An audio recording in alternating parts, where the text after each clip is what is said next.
Hello, my name is Javon Bowles. From the time I left high school in 2012, I knew I wanted to become a nurse. I had witnessed people suffering inside and outside of my home and felt that my way to minimize the suffering of others as well as for myself, I should be of service in the medical field. As I began my studies, I quickly learned there was a lack of holistic care for people. It felt the medical field was treating symptoms and not the underlying issues. The questions of how to address said issues felt beyond me, so I studied other subjects to try and satisfy myself with the hopes of sharing my peace to heal suffering. What I found was an affinity to consistent improvement and holistic health. I found that our planet is alive and hurting. The search to heal the planet and our people began, and although heavy, I believe it possible if people work together. Thus, I created a small business, Legacy Therapy, LLC. I'm not alone in desiring to address climate change. By combining efforts and essentially disciplines, the Global Eco Village Network is an entity that has combined efforts across the globe to support the designation of traditional or intentional communities.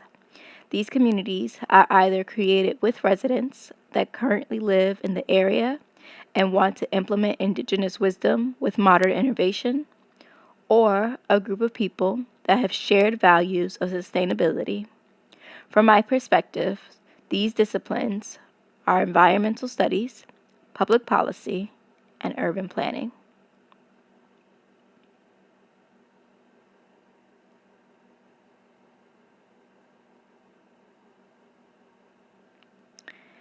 I know environmental issues and climate change can incite feelings of insecurity. Thus, I thought sharing global, national, and local examples of what people are currently doing to combat its undesirable effects would be helpful. For example, the United Nations has provided 17 Sustainable Development Goals. Quoting their website, these goals are a universal call to end poverty, protect the planet, and improve the lives and prospects of everyone, everywhere. The entity Sustainable Connections was developed to create thriving communities with values of sustainability, inclusion, creativity, etc. And RVA Green 2050 is the city's equity-centered climate action and resilience plan to achieve net zero greenhouse gas emissions by 2050. The images you see here are from RVA Green 2050's planning process to center equity. A survey was conducted to hear the community's priorities, aside from racial equity and environmental justice, which was added by the Office of Sustainability. These are the values neighbors uplifted. I'd like to share a quote with you from a study done in April 2020 by the Journal of Environmental Psychology. When asked about environmental issues, BIPOC rated human-oriented issues at the root of problems, for example, poverty, inequality, education, and racism.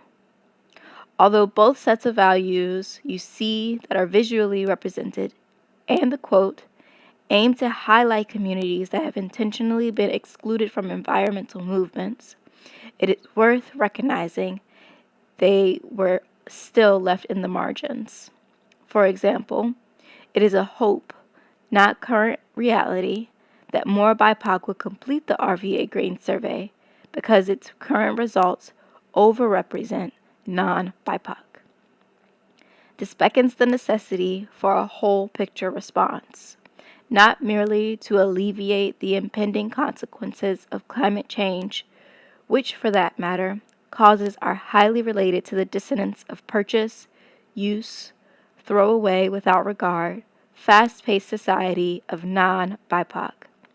In short, BIPOC has the most to lose, the most to contribute, and the least centered in our fight against climate change. The realm of public policy involves many factors. This project focuses on how community organizing has and continues to shape the role that our government needs to play.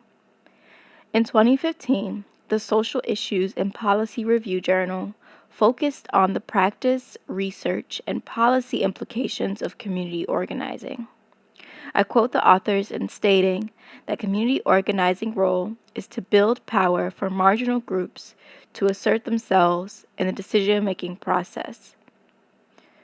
Calls are being echoed for policies that create more receptive environments.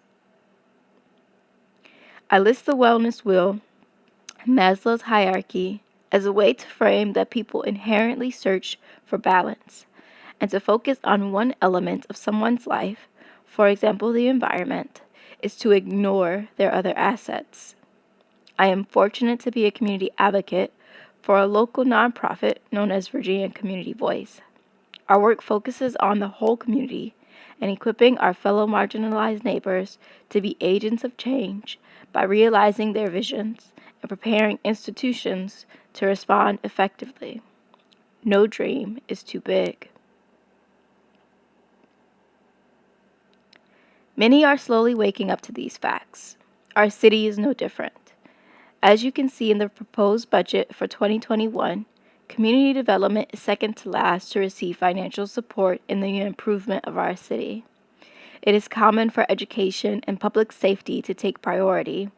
However, what if we recognize that it takes a community to negate the negative effects of a failing education system and feelings that suggest we are not safe in our own homes? The history of redlining, a systematically racist practice that rejected BIPOC from purchasing homes, thus building community wealth, is the base of the maps you see here. The smaller map, colored purple, are the same historically marginalized neighborhoods that reflect individuals that live below the poverty line.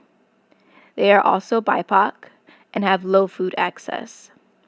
I would imagine we all can agree that seeing changes one can make as a contributor to the global community in combating environmental injustice falls down the list of priorities when you are concerned where your next meal is coming from or if you can pay the bills to keep a roof over your head. But it doesn't mean we need to be left out of the conversation. In fact, we are quite resourceful and resilient. Looking out for our family and friends is a natural way of being. We now move to the implementation of all of this knowledge. The virtual and the physical landscapes of our world are shaped by us, and in turn, we are shaped by them. Here are a few entities that have taken steps and have influenced how I envision Legacy Therapy's platform. The Foundation for Intentional Communities offers a directory to thousands of communities' resources and events to promote the physical sharing of space. Local, while it does not focus on environmental justice through Black ownership of business, it too has a directory, so it is easier to find them nationwide. And the Eco-Village Education Learning has a mission to assist people to create and implement a plan of living in intentional community. In closing, the next steps I would like to take include researching the economic benefits of centering BIPOC voices in environmental justice. It would be naive to think that our energy could flow towards this effort without financial repercussions. I imagine this knowledge will help me feel prepared to launch a website and then an app that provides resources for a virtual eco-village to transpire in Richmond. From there, I expect like-minded individuals to carve out physical space for intentional or traditional eco projects. I don't intend to be the lead, merely a local catalyst that brings more options to the table by showing people the power we already hold. Thank you for your time and attention.